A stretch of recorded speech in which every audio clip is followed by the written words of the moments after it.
মানে পশ্চিমা সভ্যতা আমাদেরকে এতভাবে প্রভাবিত করেছে যে তারা যদি আমাদেরকে বীজ দেয় আমরা মধু মনে করে ওটা খেয়ে ফেলি। দেখেন, তারা আমাদের ভিতরে একটা ব্যাপার ঢুকিয়ে দিয়েছে, সেটা হচ্ছে যে আগে ক্যারিয়ার তারপর কি বিয়ে। আগে কি ক্যারিয়ার তারপর বিয়ে।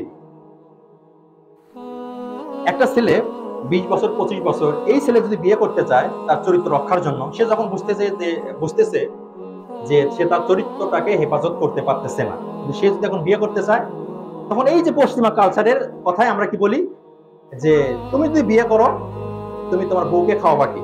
আচ্ছা আপনারা বলেন তো, ওই ছেলে যদি বিয়ে করে দেশে কি দুর্ভিক্ষ নেমে আসবে নাকি? এই কথা বলার অধিকার কি আমাদের আছে?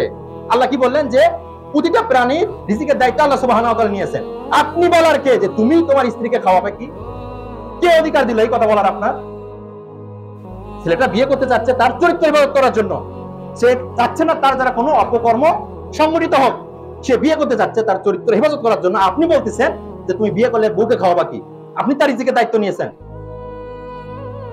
ভাই এই মন মানসিকতায় ফিরে আসতে হবে, বরং তাকে আরো ইন্সপায়ার করতে হবে, হ্যাঁ বিয়ে করো।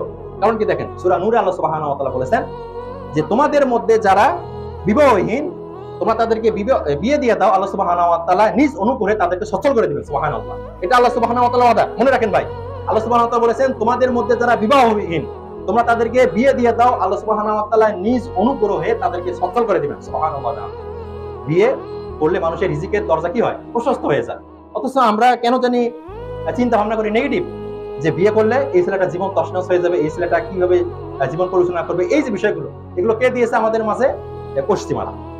তারা চায় কি জানেন? যে এই যুবকটা যেন ইসলামের পথে না থাকে, সে যেন অপকর্মে লিপ্ত হয় এবং ইসলাম থেকে কি হয়ে যায়? বের হয়ে যায়। তারা ঢুকিয়েছে যে আগে ক্যারিয়ার করো তারপর বিয়ে। কিন্তু ইসলামে কি বলে ভাই? যে যদি তোমার সামর্থ্য থাকে তাহলে তুমি বিয়ে করে ফেলো।